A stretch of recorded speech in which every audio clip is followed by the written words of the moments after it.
Welcome back to the channel, everyone. Today we are diving into the fascinating world of coins and taking a closer look at the 1-cent coin from the year 1997. This little copper-colored piece of money may look ordinary at first glance, but behind it lies an interesting story of American history, production, and value that every coin collector and history lover will enjoy. Let us start with a bit of history. The United States 1-cent coin, better known as the penny, has been in circulation since 1793. Over the centuries it has gone through many design changes, but in 1909 the mint introduced one of the most iconic versions, the Lincoln cent. This design was created to honor the 100th birthday of President Abraham Lincoln, and it became the very first American coin to feature the image of a real person.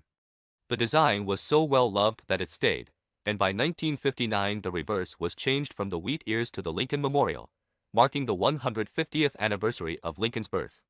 That is the reverse design you will see on the 1997 penny. The obverse or front of the coin shows the familiar portrait of Abraham Lincoln designed by Victor David Brenner. His initials VDB can be found beneath Lincoln's shoulder. The reverse, designed by Frank Gasparro, displays the Lincoln Memorial in Washington, D.C. with the small but important detail of the statue of Lincoln visible in the center of the memorial if you look closely. Surrounding it are the inscriptions United States of America, E pluribus unum, and 1 cent. Now let us talk about the composition of the 1997 penny. From 1909 up until 1982, most cents were made of 95% copper. But after 1982, due to rising copper prices, the mint changed the composition. The 1997 1-cent coin is made of a core of 97.5% zinc with a thin plating of 2.5% copper. This is why modern pennies feel lighter compared to the older ones made of solid copper. The 1997 penny was struck at two main mints, Philadelphia and Denver.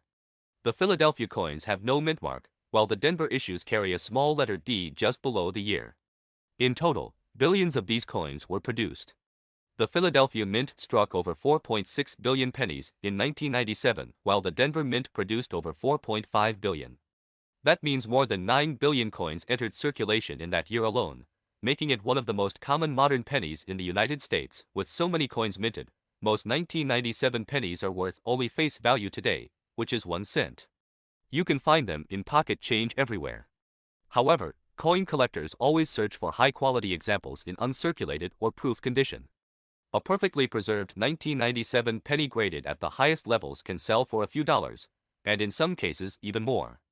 Proof coins were also made at the San Francisco Mint, marked with an S. These proof versions were sold to collectors and feature sharp details and a mirror-like finish, often bringing in higher value depending on condition. What about errors? This is where the value can rise significantly. Some 1997 pennies have been discovered with striking errors, such as off-center strikes, double dies, or clipped planchets. These errors can make the coin rare and highly desirable to collectors. Depending on the type and severity of the error, a 1997 penny can be worth anywhere from a few dollars to even hundreds of dollars. Now let us consider the big worth of money in circulation.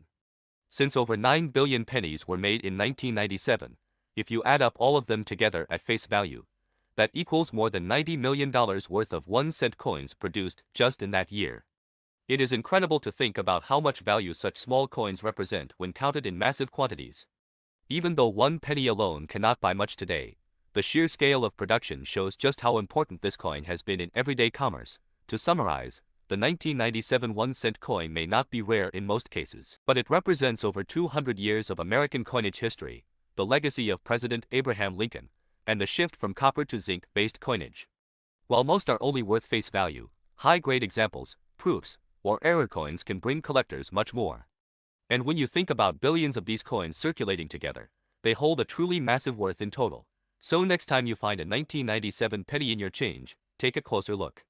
You might just have a little piece of history in your hand, and who knows, it could even be an error coin worth far more than just a cent. Thank you for watching.